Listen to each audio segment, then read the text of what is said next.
وہ جھوٹا کذاب دجال جس نے مانا وہ بہرحال دائرہ اسلام سے خارج ہے اور جو بھی کچھ ہوا کرے وہ. یہ چونکہ قانونی بات تھی اس لیے اس کا حق ادا کیا علماء کرام نے. واقعہ یہ ہے کہ اس میں کوئی کمی نہیں رکھی, لیکن حضور کی فضیلت اس میں نہیں ہے. فرض کیجئے کہ نبوت چلی آ رہی تھی ہموار طور پر ایک جگہ آ کے ختم ہو گئی تو فضیلت کون سی ہوئی؟ نہیں, نبوت و رسالت تدریجاً ترقی کرتے ہوئے اپنے نقطۂ عروج کو پہنچ کر ختم ہوئی. یہ ہے فضیلت. اب آپ سوچئے الہدا دیا گیا حضور کو تو کیا تورات میں ہدایت نہیں تھی؟ سورہ اعراف کی آیت ہے, سورہ مائدہ کی, انا انزلنا التوراۃ فیہا ھدی و نور. ہم نے نازل کی تھی تورات, اس میں ہدایت بھی تھی, نور بھی تھا. ہم مانتے ہیں اللہ کی کتاب تھی. وہی فرمایا ہے انجیل فیہا ھدی و نور, اس میں ہدایت بھی تھی, نور بھی تھا. پھر یہ الہدا قرآن آیا. یہ کیا ہے؟ ہدایت نے درجہ بدرجہ ترقی کرتے ہوئے قرآن میں آ کر کامل ہو گئی, ہدایت کامل. وجہ کیا ہے؟ انسان کا شعور بھی تو درجہ بدرجہ بڑھا ہے. ایک وقت تھا ہمارا بچپن تھا, فکر کے اعتبار سے, سوچ کے اعتبار سے, علم کے اعتبار سے. ہمارے آباء و اجداد کبھی جو رہتے تھے گھروں کے اندر یا کبھی آئے ہیں تو کیا تھا ان کے پاس. اب اس وقت جو ہے کسی کو آپ پرائمری کے بچے کو پی ایچ ڈی ڈاکٹر رکھ دیجئے ٹیوٹر, تو کیا پڑھائے گا تو وہی جو پرائمری کا بچہ سمجھ سکے. لہذا وہ جو کہا گیا تھا آدم کو اس زمین کی خلافت دیتے, فَإِمَّا يَأْتِيَنَّكُم مِّنِّي هُدًى فَمَن تَبِعَ هُدَايَ فَلَا خَوْفٌ عَلَيْهِمْ وَلَا هُمْ يَحْزَنُونَ.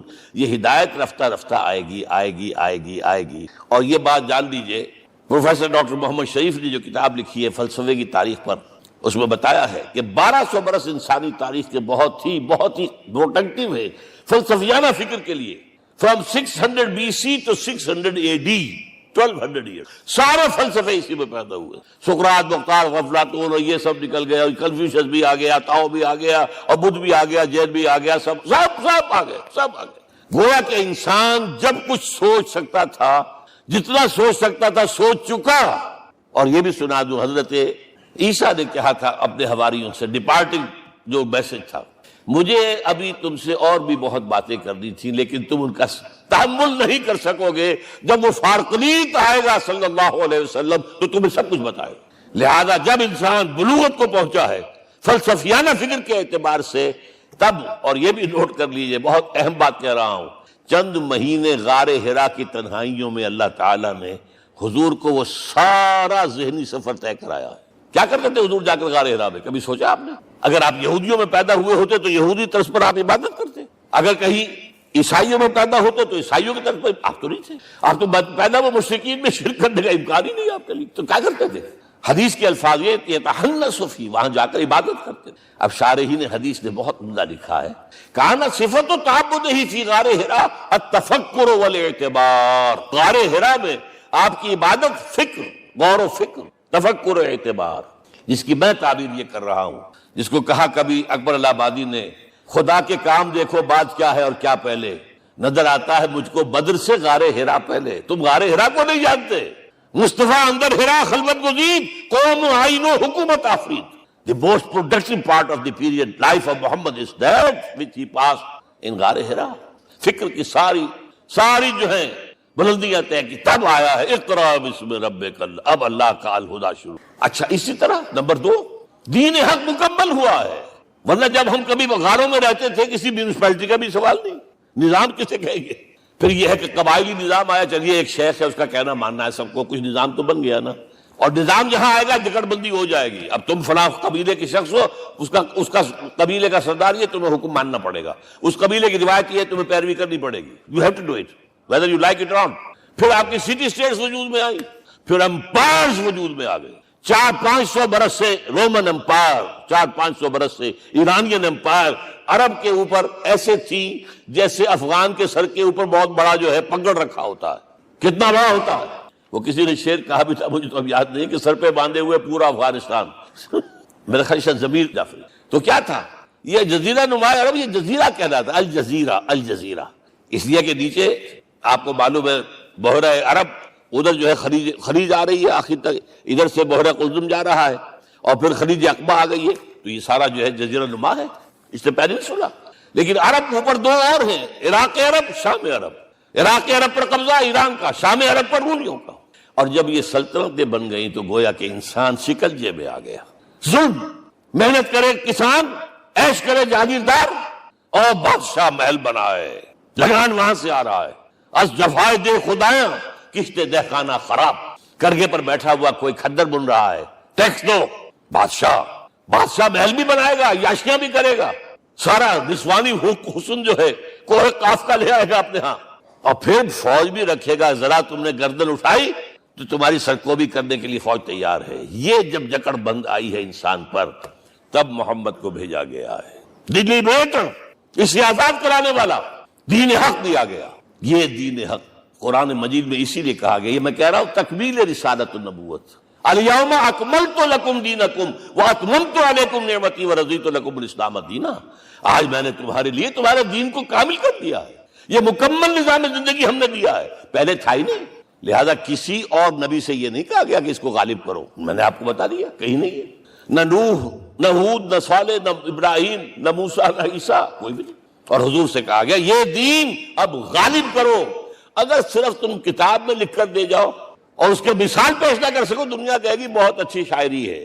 آج بھی آپ کو معلوم ہے دی ریپبلک کتاب زندہ ہے، لیکن آج تک ایک دن کے لیے بھی وہ نظام کہیں قائم ہوا ہے؟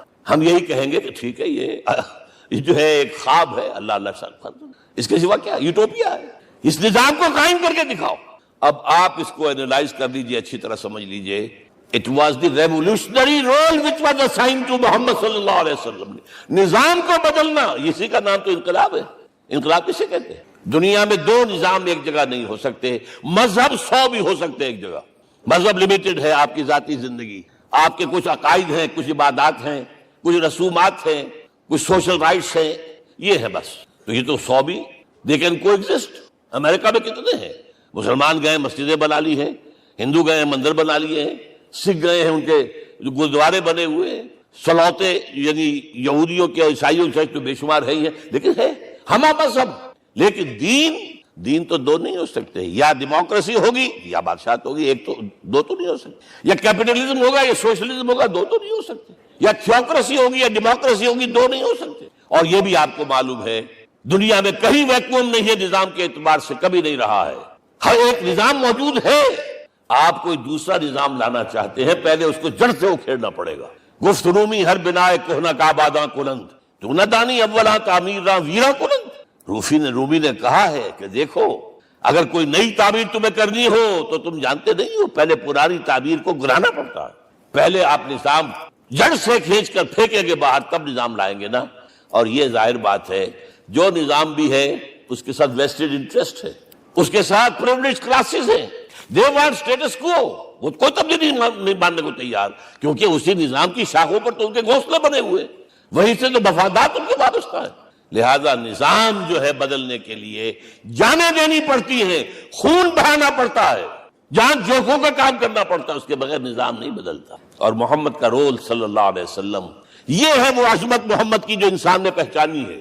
میں 3 گواہیاں آپ کے سامنے پیش کر رہا ہوں، 1 from the east, 2 from the west, 3 کئی ملوے ہے۔ یہی لاہور 1920، یہاں ایک بریڈلا ہال ہوتا تھا، اس بریڈلا ہال میں ایم این رائے کی ایک تقریر، and who was M N Roy? Personal friend of Lenin, member of the communist international, he knew what revolution is, اور اس نے ہسٹوریکل رول آف اسلام تقریر کی لاہور کے اندر 1920 میں، اور اس نے کہا تاریخ انسانی کا عظیم ترین انقلاب وہ تھا جو محمد نے برپا کیا صلی اللہ علیہ وسلم۔ میں تو اس کی ذہانت کی داد دیے بغیر نہیں رہا۔ اس نے کہا بعض مورخین یہ جو فتوحات کی ہیں صحابہ کرام نے، ان کو سمجھ بیٹھتے ہیں جیسے اٹیلا نے فتوحات کی ہیں یا چنگیز خان نے کی ہے یا کسی اور، کہاں یہ، وہاں صرف تباہی آتی تھی۔ اور محمد صلی اللہ علیہ وسلم کے پیروکاروں نے جب دنیا فتح کی ہے، نئی تہذیب دی ہے، نیا تمدن دیا ہے، نیا نظام دیا ہے، روشنی دی ہے، علوم کو تازہ کیا ہے، علوم ایجاد کیے ہیں، یہ ہے وہ انقلاب جو محمد نے برپا کیا صلی اللہ علیہ وسلم۔ یہ کتاب آج بھی ہندوستان میں چھپتی ہے، بمبئی میں، دی ہسٹوریکل رول آف اسلام۔ اور میں سمجھتا ہوں کہ ہندو ہے، کمیونسٹ ہے اور گواہی دے رہا ہے۔ دوسرا، یہ تو چونکہ بڑی ریسنٹ پاسٹ کی بات ہے، ڈاکٹر مائیکل ہارٹ ایک کتاب لکھتا ہے دی 100، اور اس کا سب ٹائٹل کیا ہے؟ A selection and gradation of the 100 most influential personalities of the human race, human history. پوری انسانی نسل میں سے ان لوگوں کو چن لو جنہوں نے اس کی تاریخ کے دھارے کے رخ کو موڑا ہو، ادھر جا رہا تھا ادھر کر دیا، ادھر جا رہا تھا ادھر کر دیا۔ جن لوگوں نے بھی تاریخ کا دھارا موڑا، پہلے سلیکٹ کر لو، سلیکشن، 100 آدمی قیام آ گئے. اب گریڈیشن ان میں سب سے زیادہ کس نے کیا اور ٹاپ پر لایا محمد کو صلی اللہ علیہ وسلم. یہ کتاب تو اویلیبل ہے, پڑھیے. اور چونکہ عیسائی ہیں اور حضرت عیسیٰ کو نمبر 3 پر لے گیا, غور کیجئے. نمبر 2 پر لایا نیوٹن کو, بابا طبیعت. اور پھر کہتا ہے naturally I owe an explanation. میں عیسائی ہوتے ہوئے I am placing Muhammad at top. How? This is because, یہ لفظ یاد کیجئے, this is because he is the only person supremely successful in both the religious and secular fields. ذہانت, وہ زندگی جو آج تقسیم کر دی گئی ہے, یہ مذہبی زندگی ہے, یہ سیکولر ہے, یہ ریاست ہے, قانون ہے, یہ ہے, اور اس کو علیحدہ رکھو بھائی, مذہب کو علیحدہ رکھو. وہ کہتے ہیں کہ یا تو مجھے ملتا ہے کہ وہ آدمی جو ادھر اونچا ہے تو دوسری طرف نیچا ہے, کچھ بھی نہیں. ادھر اونچا ہے تو ادھر کچھ نہیں. روحانیت میں, دین میں, اخلاق میں عیسیٰ سے اوپر کون جائے گا؟ لیکن حکومت میں, ریاست میں کوئی پدہ بھی نہیں رکھا, زیرو. مذہب کتنا بڑا پیدا کر دیا گوتم بدھ نے, لیکن ریاست, حکومت زیرو. اور بڑے سے بڑے جو ہے شہنشاہ اور بڑے سے بڑے کانکرس کوئی چلا آیا ہے.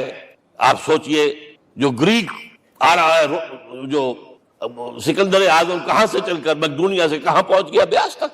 اٹیلا کہاں سے پہنچ گیا, مشرق سے مغرب تک. لیکن مذہب و اخلاق کے اندر زیرو نہیں بلکہ مائنس ویلیو لانی پڑے گی. ایک ہی انسان ہے, آپ کم سے کم give credit to his honesty. ایک ہی انسان, دو ہے ہی نہیں. He is the only person supremely successful in both the religious and the secular fields. اب آئیے تیسری میں گواہی دے رہا ہوں ایک ایسے شخص کی جو ویسے شاتم رسول ہے, گالیاں دی ہیں اس نے, بدترین گالیاں دی ہیں, رقیق حملے کی, جیسے رشدی نے کیے ہیں ایسے تسلیمہ نسرین نے کیے ہیں, سب اس طرح کے کیے ہیں. وہ ایچ جی ویلز ہے, فکشن سٹوری رائٹر, ہسٹورین بھی ہے. 2 کتابیں ہیں اس کی تاریخ پر, تاریخ انسانی عالم, short history of the world and concise history of the world. جو رقیق حملے کیے ہیں میں اس کا ذکر نہیں اس لیے کر دیا کہ معلوم ہے وہ دشمن ہے, دوست نہیں ہے. اگر کسی کا دوست ہوگا تو تعریف کرے گا, وہ دشمن ہے. میں اسٹیبلش کرنا چاہتا ہوں, ہی از انیمی. اور عربی زبان کا ایک مقولہ یہ ہے کہ الفضل ما شہدت بہ الاعداء, فضیلت تو وہ ہوتی ہے جس کی ایک گواہی دشمن دے. جب وہ آیا ہے concise history of the world میں, چیپٹر آخری حضور کا, جو حضور کے چیپٹر میں جو آخری بات خطبہ حجۃ الوداع کو کوٹ کیا ہے, لا فضل لعربی علی عجمی ولا لعجمی علی عربی ولا لأحمر علی اسود ولا لأسود علی احمر الا بالتقوی. کسی عرب کو کسی عجمی پر کوئی فضیلت نہیں, کسی عجمی کو کسی عرب پر کوئی فضیلت نہیں, کسی گولے کو کسی کارے پر کوئی فضیلت نہیں, اور کسی کالے کو کسی گورے پر کوئی فضیلت نہیں, ہاں تقوی کے ساتھ. اب ذرا میرا ایک لفظ نوٹ کیجئے, کیا لکھتا ہے اس پر. Although the sermons of human freedom, fraternity and equality were said before also, and we find a lot of these sermons in Jesus of Nazareth, مسیح ناصری حضرت عیسیٰ علیہ السلام کے ہاں بھی واعظ تو ہمیں بہت ملتے ہیں, but it must be accepted that it was Muhammad صلی اللہ علیہ وسلم who for the first time in history established a society based on these principles. انسانی حریت, اخوت, مساوات, اس کے واعظ کہنے تو بہت آسان ہے, تقریریں کرنی تو بہت آسان ہے, لیکن ان ویلیوز کو باقاعدہ اسٹیبلش کرنا ایک سوسائٹی میں ماننا پڑتا ہے. یہ اسے دینا پڑا ہے کریڈٹ جو بھی ہے. لیکن ایک بات نوٹ کر لیں, مبادہ کہیں آپ میرے بارے میں سوء ظن ہو جائے, تازہ ایڈیشن جو اب اویلیبل ہے اس میں سے یہ نکال دیے گئے ہیں. آج کے جو ان کے ایڈیٹرز ہیں ان کے حلق سے نیچے نہیں اتر رہے. اتنی بڑی حقیقت. آپ پنجاب لائبریری یا پبلک لائبریری سے جا کے پرانا ایڈیشن لیجئے, concise history of the world کے اندر آپ کو یہ الفاظ مل جائیں گے. Although the sermons of human fraternity, freedom and equality were said before also, and we have a lot of these sermons in Jesus of Nazareth, but it must be accepted that it was Muhammad sallallahu alaihi wasallam who for the first time in history established a society based on these. اب یہ جو mission میں نے آپ کے سامنے رکھا, ایک بنیادی مشن قرآن کی تبلیغ کرو, تبلیغ کرو, تبلیغ کرو, تبلیغ کرو. یا ایھا رسول بلغ ما انزل الیک من ربک وان لم تفعل فما بلغت رسالتہ. نمبر 2, جو دین حق دیا اسے غالب کرو, قائم کرو, نافذ کرو, اس کی مثال پیش کرو دنیا کی. ان دونوں میں مدد درکار تھی محمد الرسول اللہ کو. جیسے حضرت مسیح نے کہا تھا, وَإِذْ قَالَ عِیسَیٰ ابْنُ مَرْیَمَ لِلْحَوَارِیِّینَ مَنْ أَنصَارِی إِلَى اللَّهِ, کون ہے میرا مددگار اللہ کی راہ میں. جیسے کہ اللہ فرماتے ہیں سورہ حدید میں, بڑی پیاری آیت ہے, بڑی ریولوشنری آیت ہے, بلکہ میں لفظ استعمال, بڑی ننگی انقلابی آیت ہے قرآن مجید. اتنا صاف اللہ تعالیٰ ہی سچ بول سکتا ہے, کوئی اور تو ضرور کہیں نہ کہ اس کے اوپر کوئی کپڑا ڈال کے بات کرے گا. آیت نمبر 25 آف سورۃ الحدید, لقد ارسلنا رسلنا بالبینات, ہم نے اپنے رسولوں کو بھیجا واضح نشانیوں کے ساتھ، معجزات کے ساتھ۔ وَأَنزَلْنَا مَعَهُمُ الْكِتَابَ وَالْمِيزَانَ، ان کے ساتھ کتاب اتاری، شریعت اتاری، میزان اتاری، نظام اتارا۔ لِيَقُومَ النَّاسُ بِالْقِسْطِ، تاکہ لوگ عدل پر قائم ہوں۔ اس لیے کتاب کیوں بھیجی، رسول کیوں بھیجے، نبی کیوں بھیجے، وحی کیوں بھیجی؟ تاکہ لوگ عدل پر قائم ہوں۔ یہ اس سے بڑی آیت کوئی ہوگی؟ عدل اجتماعی، سوشل جسٹس۔ اب اگلا ٹکڑا پڑھیے، وَأَنزَلْنَا الْحَدِيدَ، ہم نے لوہا بھی اتارا ہے، فیہ بَأْسٌ شدید، اس سے اسلحہ بنتا ہے، جنگی قوت ہے۔ وَلِيَعْلَمَ اللَّهُ مَن يَنصُرُهُ وَرُسُلَهُ بِالْغَیبِ، اور اللہ دیکھ لینا چاہتا ہے کون ہے اس کے وفادار بندے جو لوہے کی طاقت کو ہاتھ میں لے کر اللہ اور اس کے رسول کی مدد کرتے۔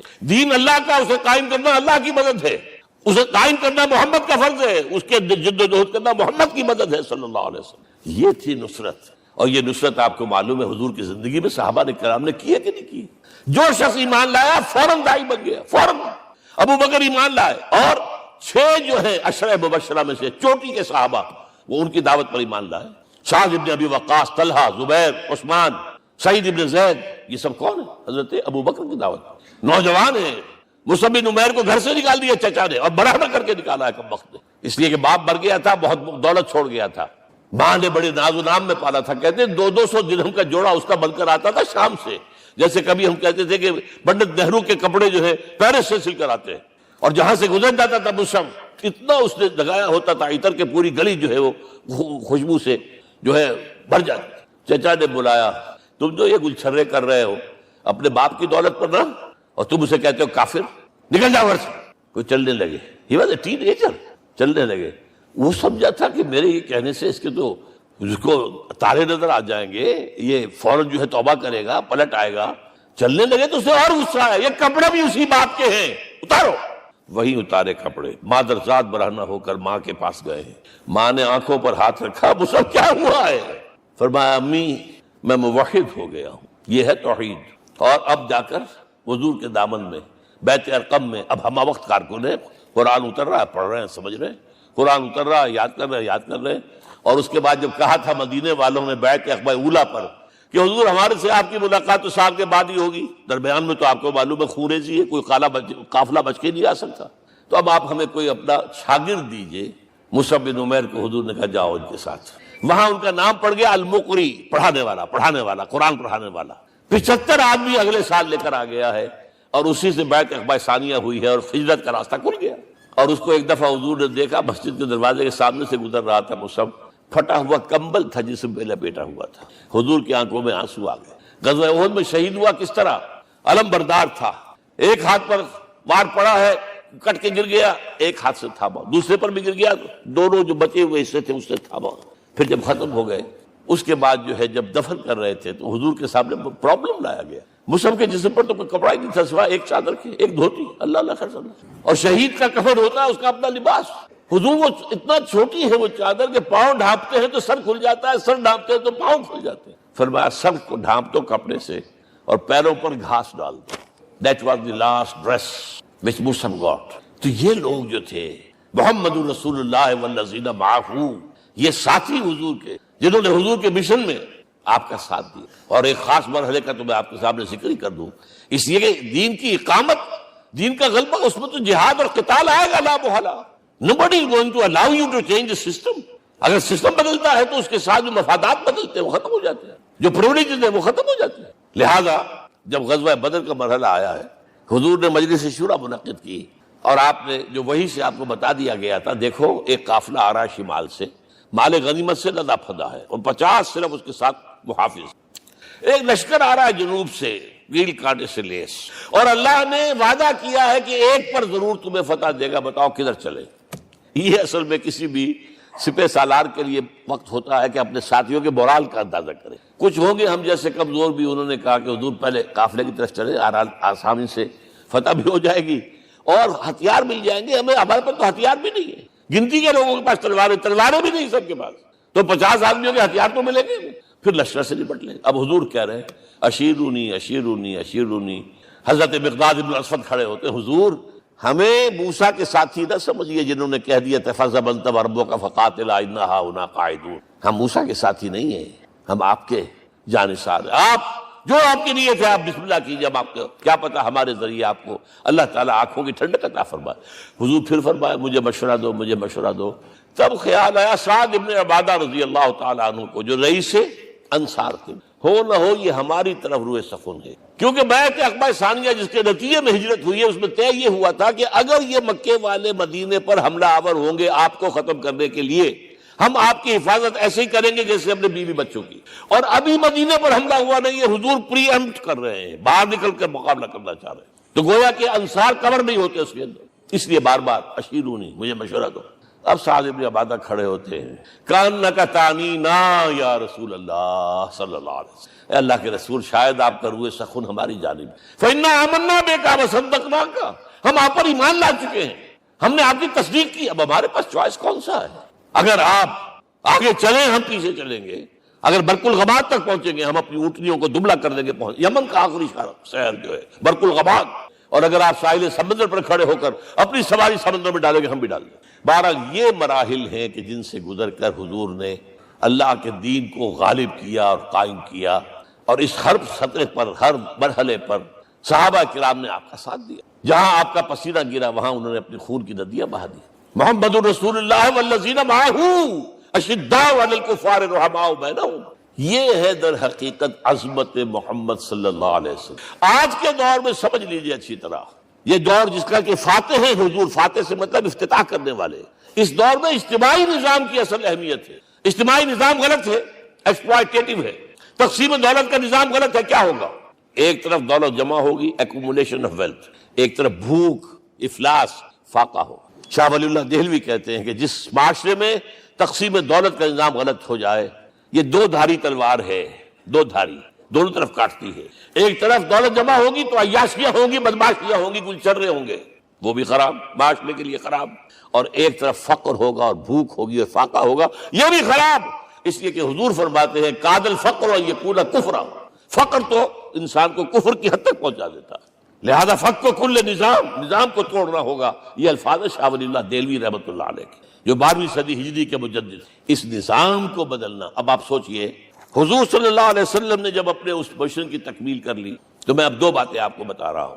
چونکہ حضور کی بعثت صرف عرب کے لیے نہیں تھی، صرف عربوں کے لیے نہیں تھی، صرف ملک عرب کے لیے نہیں تھی۔ اگر یہ ہوتا تو آپ کا کام مکمل ہو گیا تھا، پورے عرب میں اللہ کی حکومت قائم ہو گئی، ایک ایک شخص تک قرآن پہنچ گیا۔ لیکن 5 جگہ قرآن میں آیا ہے وَمَا أَرْسَلْنَاكَ إِلَّا كَافَّةً لِلنَّاسِ بَشِيرًا وَنَذِيرًا، ہم نے نہیں بھیجا آپ کو مگر تمام انسانوں کے لیے بشیر اور نذیر بنا کر۔ لہذا کام مکمل نہیں ہوا۔ اقبال کہتا ہے وقت فرصت ہے کہاں، کام ابھی باقی ہے، نور توحید کا اتمام ابھی باقی ہے۔ یہ بھی تکمیل رسالت کا مظہر ہے کہ حضور سے پہلے کوئی رسول پوری نوع انسانی کے لیے نہیں بھیجا گیا، آپ پہلے رسول ہیں اللہ کے اور آخری جو پوری نوع انسانی کے لیے بھیجے۔ حضرت عیسیٰ نے بھی یہی کہا تھا اپنے حواریین سے، تو سینٹ پال نے اسے تبلیغی مذہب بنایا ہے۔ انجیل میں اب بھی الفاظ موجود ہیں کہ I have been sent in search of the lost sheep of the house of Israel، میں تو اسرائیل کے گھرانے کی کھوئی ہوئی بھیڑوں کی تلاش میں بھیجا گیا ہوں، صرف بنی اسرائیل کے لیے۔ قرآن بھی کہتا ہے رسول الی بنی اسرائیل، واحد رسول ہیں جو پوری دنیا کے لیے بھیجے گئے۔ اچھا کہہ دینا تو آسان ہو گیا، اس کا مطلب کیا ہے؟ جب تک پوری دنیا پر اللہ کا دین غالب نہ ہو، محمد کا مقصد بعثت ہنوز شرمندہ تکمیل ہے، اور یہ ہوگا، اس کی خبر دی ہے۔ یہ ایک تحفہ میں لے کر آیا آپ کے لیے، 8 صفحے ہیں، لیکن یہ سمجھیے کہ یہ سونے کے حروف سے شر لکھے ہوئے ہیں، وہ احادیث، وہ آیات جن میں حضور نے خبر دی ہے کہ پوری دنیا پر اللہ کا دین غالب ہوگا۔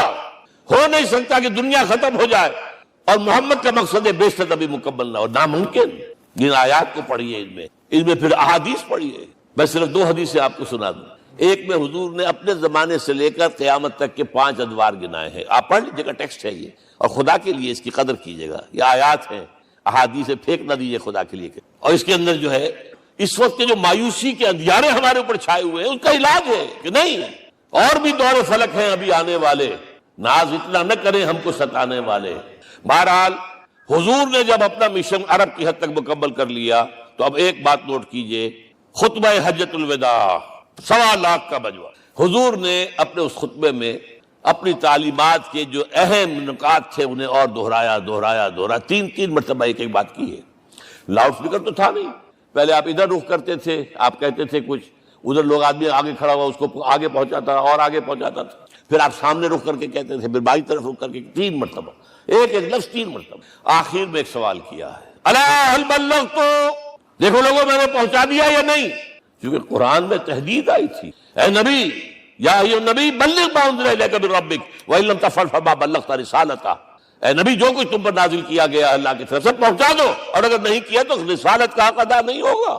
اور اس میں سورہ اعراف کی آیت نمبر 6 اگر پڑھ لیں، فَلَنَسْأَلَنَّ الَّذِينَ أُرْسِلَ إِلَيْهِمْ وَلَنَسْأَلَنَّ الْمُرْسَلِينَ، ہم ان سے بھی پوچھیں گے جن کی طرف رسولوں کو بھیجا، اور رسولوں سے پوچھیں گے ہم نے تمہارے پاس اپنا پیغام پہنچایا تھا، تم نے پہنچایا کہ نہیں لوگوں کو؟ اس لیے حضور نے گواہی لی، الا هل بلغت، دیکھو میں نے پہنچا دیا کہ نہیں؟ اور جواب کیا ملا؟ انا نشهد انك قد بلغت رسالتہ وادیت الامانۃ ونصحت الامۃ وکشفت الغمۃ، ہم گواہ ہیں حضور آپ نے رسالت کا حق ادا کر دیا، امانت کا حق ادا کر دیا، ہماری خیر خواہی کا حق ادا کر دیا، اور گمراہی کے اندھیرے جو ہے انہیں چھانٹ کر رکھ دیا۔ اب آپ نے آسمان کی طرف نگاہ کی، انگشت شہادت سے وہی 3 مرتبہ، اللہم اشہد، اللہم اشہد، اللہم اشہد، اللہ تو بھی گواہ ہے، یہ مان رہے۔ یہ ہے سائی آف ریلیف، یہ بوجھ جو میرے کندھے پر آیا تھا، انا سنلقی علیک قولا ثقیلا، یہ اب منتقل ہو گیا، اب امت کو منتقل ہوا۔ لہذا آخری لفظ کیا تھا؟ فَلْيُبَلِّغِ الشَّاهِدُ الْغَائِبَ، اب جو یہاں موجود ہیں ان کا فرض ہے کہ پہنچائیں ان کو جو یہاں نہیں ہے۔ میں صرف تمہارے لیے رسول نہیں ہوں، ایک ایک فرد نوع بشر تک دنیا میں جو اس وقت ہے، اور ایک ایک فرد نوع بشر جو آخر تک آئے گا قیامت تک، اس تک قرآن پہنچانا تمہارے ذمہ ہے۔ ہم نے نہیں پہنچایا، اسی لیے آج ہم اللہ کے عذاب میں ہیں۔ آج کیوں ذلیل کے کل تک نتی پسند گستاخی فرشتہ ہماری جناب میں، 1.5 بلین مسلمان، لیکن عزت نام کی کوئی شے ہے؟ G7 G9 G11 G13 G15 کوئی مسلمان بھی ہے ان میں؟ نہ 3 میں نہ 13 میں، نہ G7 میں نہ G15 میں، نن۔ اتنی بڑی تعداد، سیکیورٹی کونسل میں کسی سیٹ کی امید ہے؟ نن۔ آپ کے وسائل پر ان کا قبضہ ہے، آپ کی ٹیکسیشن کے احکام وہاں سے آ رہے ہیں، ریٹ بڑھاؤ، چینی کے اس کے بڑھاؤ، اور فلاں کے بڑھاؤ، اور بجلی کے بڑھاؤ، اور تیل کے بڑھاؤ، کیا ہو رہا ہے؟ کیوں ذلیل ہے؟ اور نمبر 2، آج دنیا میں خون اگر بہ رہا ہے تو صرف مسلمان کا ہو گیا، مانند آب ارضا مسلمان کا لہو۔ 60 سال سے کشمیر اور فلسطین، پھر درمیان میں صومالیہ، چچنیا، کوسوو، یہ سب بوسنیا، پھر آپ کو معلوم ہے فلپائنز، پھر جو کچھ ہوا افغانستان میں، اور جو کچھ ہوا اب ہو رہا ہے، جو کچھ ہوا عراق میں۔ یہ کیوں ہے؟ We are criminals number 1، we have not done our duty۔ ہم نے قرآن کو اپنا امام نہیں بنایا، دوسروں کے سامنے کیا پیش کریں گے؟ ہمارا اپنا سارا نظام سود کے اوپر مبنی ہے۔ بہرحال پہلا فرض یہ ہے، اب اس کو پہنچاؤ، اور یہاں تک فرمایا بلغوا عنی ولو آیۃ، پہنچاؤ میری جانب سے چاہے ایک ہی آیت، preach on my behalf۔ یہ کام جو ہے جو کہا گیا تھا، واقعہ یہ کہ میں 50 برس سے کر رہا ہوں، یہ آج کی بات نہیں ہے۔ تکمیل اور تدوین فن میں جو بھی حفیظ کا حصہ ہے، نصف صدی کا قصہ ہے، 2-4 برس کی بات نہیں۔ میں میڈیکل کالج کے زمانے سے درس قرآن دے رہا ہوں، جب یہ طلبہ کے اجتماعات کے درمیان درس قرآن ہوتا تھا، جماعت اسلامی کا رکن تھا تو درس قرآن ہوتا تھا، اور اس کے بعد سے میری زندگی کا بیشتر وقت اس میں لگا، بیشتر اور بہتر۔ یہ حضور کا حکم ہے، پہنچاؤ میری جانب سے چاہے ایک ہی آدمی۔ اچھا، نمبر 2، اب حکم دیا گیا، اس کی مثال میں دے رہا ہوں آپ کے سامنے۔ جب ایران کے ساتھ جنگ شروع ہوئی ہے تو سپہ سالار افواج ایران رستم نے وفد بلایا ایک، اے عربو، تم پہلے بھی ہم پر حملے کیا کرتے تھے، لیکن پہلے لوٹ مار کر کے واپس چلے جاتے تھے۔ یہ جان لیجئے یہ ہسٹری کا ایک موقع ہے خاص، کہ ایک سیٹلڈ سویلائزیشنز ہوتی ہیں، اور ایک وہ جو رہتے ہیں سطح مرتفع پر، وہاں پانی نہیں ہوتا، وہ فصل کہاں سے آ جائے گی؟ یا ریگستان میں جو وہاں بستے ہیں وہ کیا کرتے ہیں؟ وہ وقتاً فوقتاً جاتے ہیں، جپٹا مارتے ہیں، لوٹ مار کرتے ہیں، لے کر وہاں سے دولت آتے ہیں، اسی پر ان کی گزارا تھا۔ تو پہلے بھی آیا کرتے تھے، لوٹ مار کر کے چلے جاتے، اس دفعہ پیچھا بھی چھوڑ رہے، وجہ کیا؟ ایسی پیاری، یہ کئی روایتوں میں آیا ہے، الفاظ مختلف ہو سکتے ہیں۔ جو مسلمان وفد کا سربراہ تھا اس کا جواب سنیے، انا قد ارسلنا، دیکھو رستم پہلے ہم خود آتے تھے، اب ہمیں بھیجا گیا ہے، اللہ نے بھیجا محمد کو، محمد نے بھیجا ہمیں صلی اللہ علیہ وسلم۔ کس لیے؟ لنخرج الناس من ظلمات الجہالۃ الی نور الایمان ومن جور الملوک الی عدل الاسلام، اس لیے بھیجا گیا ہمیں کہ نوع انسانی کو شرک اور کفر کی جہالتوں سے نکال کر ایمان کی روشنی میں لائیں، اور بادشاہوں کے ظلم و ستم کے پنجے سے نجات دلا کر عدل اسلام۔ دیکھو ہمارا خلیفہ چٹائی پر بیٹھتا ہے عمر رضی اللہ تعالیٰ عنہ، اس کے تو کوئی خدم و حشم نہیں ہے، کوئی باڈی گارڈ نہیں ہے۔ ایک آیا تھا سفیر ایران کا، مدینے میں آ کر گھوما پھرا، کوئی محل نظر نہیں آیا اسے۔ پوچھتا ہے مسلمانوں سے اینا ملککم، بھائی تمہارا بادشاہ کہاں ہوتا ہے؟ جواب ملا لیس لنا ملکن بل لنا امیر، ہمارا کوئی بادشاہ نہیں، ہمارا امیر ہے۔ کہاں ہے بھائی؟ ہمارے بیت المال کے کچھ اونٹ گم ہو گئے تھے کہ بھائی ملے نہیں، ہمارا خلیفہ تلاش کرنے گیا۔ اب اس نے کسی کو لیا ہوگا، آئیڈینٹیفائی کر سکے، ڈھونڈ کر جا کر ایک جگہ دیکھا، دھوپ تیز ہو گئی تھی، حضرت عمر تھک گئے تھے، لہذا ایک درخت کے سائے میں اپنے کوڑے کا تکیہ بنا کر لیٹے ہوئے استراحت فرما رہے، کوئی خادم نہیں، کوئی خدم و حشم نہیں، کوئی باڈی گارڈ نہیں۔ اس وقت وہ کھڑے ہو کر کہتا ہے عمر تم عدل کرتے ہو، تمہیں کوئی خوف نہیں ہے، ہمارے بادشاہ ظلم کرتے ہیں، لوگوں کا خون پیتے ہیں، انہیں ہر وقت ڈر رہتا ہے، انہیں اونچی اونچی فصیلیں چاہیے، انہیں باڈی گارڈ چاہیے، انہیں حفاظتی دستے۔ یہ مثال پیش کی ہے نا، یہ کوئی فیری ٹیلز تو نہیں ہے، یہ تو آج کی تاریخ ہے، 1400 برس پرانی تاریخ ہے بھائی، کوئی پرانی نہیں ہے، کوئی 10,000 سال پرانی بات نہیں۔ اور وہی عمر ہے، انہیں بلایا گیا ہے بیت المقدس، وہاں جو مسلمانوں کا محاصرہ تھا وہ طول کھینچ گیا، فصیل بہت اونچی مضبوط، اور اندر ہر طرح کا رسد بھی موجود ہے، راشن بھی ہے، پانی بھی ہے۔ عیسائیوں کا قبضہ تھا، عیسائی پادری آئے فصیل پر، مسلمانوں تم اگر قیامت تک بھی یہاں پڑے رہے محاصرہ کر کے، یہ کبھی فتح نہیں ہوگا شہر۔ ہاں یہ فتح ہونا ہے، ہماری کتابوں میں ہے، لیکن ایک درویش بادشاہ کے ہاتھوں فتح ہوگا، تمہارے اندر ہمیں وہ درویشی نظر نہیں آ رہی۔